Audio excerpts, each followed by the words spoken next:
So today was a frustrating and sad day. I had some work frustrations,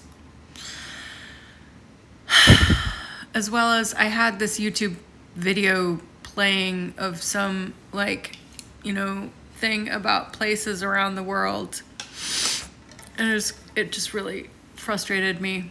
Well, it was informative and it's interesting, but then what really upset me was it told me about Saipan. And so I went to my little AI, and Claude wasn't working for me today for some reason, and that was another frustrating thing. So that was slowing down my work, because I hate using ChatGPT, because it's just like, I don't know. I'll talk about my concerns about AI later. But anyway, so I asked it to give me information about Saipan and the Mariana Islands. And can Americans live there? Yes, they don't need a visa, no paperwork circus. You can move there, but you can't buy land there.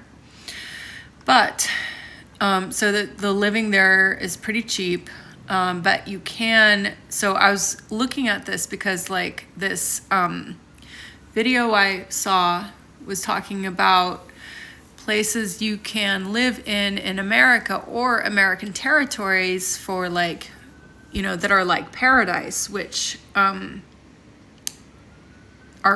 basically very inexpensive. So this is a U.S. territory, and it's basically really close to Japan. It's 3 hours from Japan, and there's no state taxes.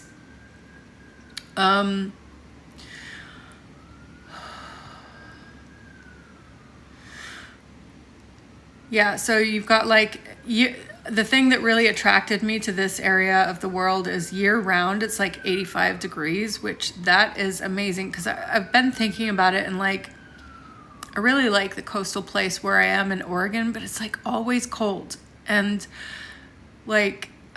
it's pretty, and it's really not that expensive to live here if you depending, but I think I got here at a time when it was less expensive. It's more expensive now.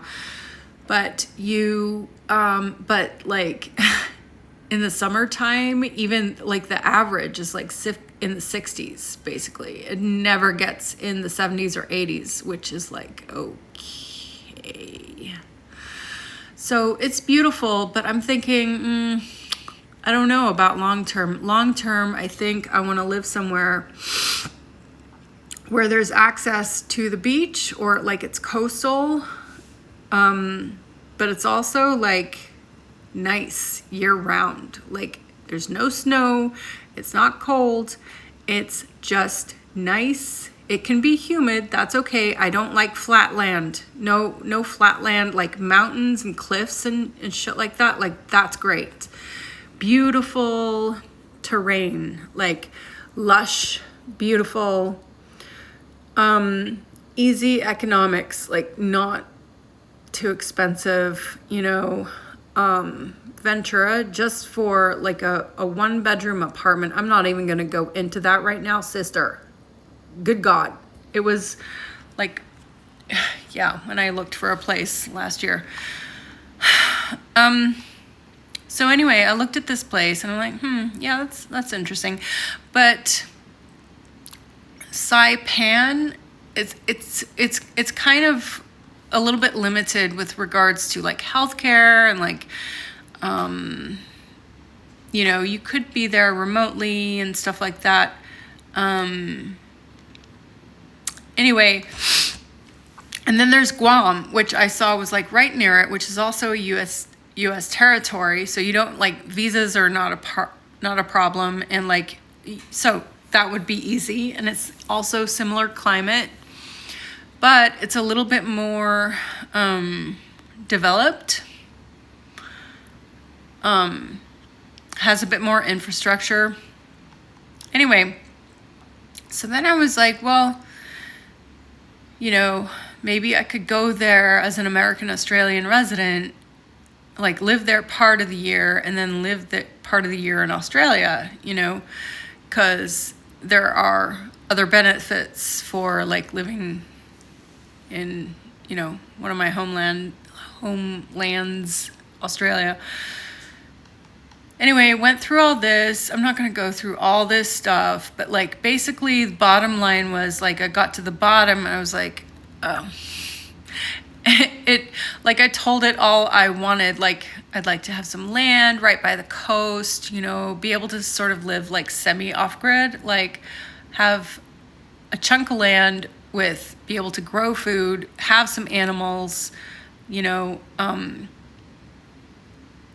live not too far from civilization, not be taxed out the yin yang, and, like live in a fairly economical, like it not to be too expensive, beautiful views of the coast, like be very close to, if not right next to the coast, and like organic food and good healthcare be accessible.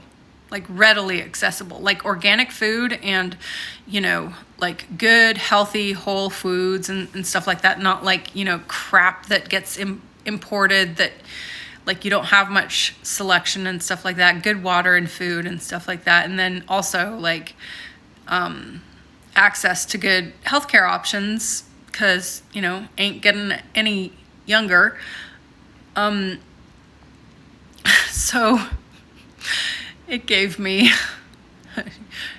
northern, eastern Australia. So like Cairns and stuff like that. Okay, you got to go live there. I'm like, okay, well, great. As soon as I, get rich and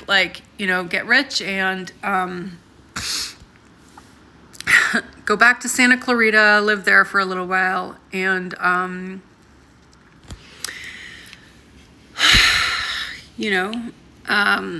fight to regain access to my kids.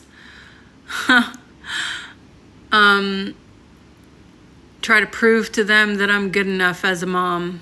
And then, like all of that, stuff. And then after all that, unless they say they actually want me to stick around, that I'm worth anything to them, then yeah, I'll probably bugger off to Queensland and just kind of like settle there, I guess, retire there. But I gotta get rich first and then, have money not be an obstacle and then, yeah, anyway, that was just, I don't know why. I just got upset about that. Like, I don't know why. I just did. I just kind of see myself, just ending up like my dad. And I wish I could have been there for him when he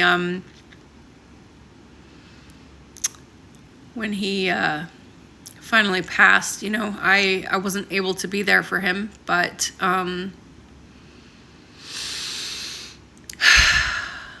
well, I tried to make my kids' lives better than mine.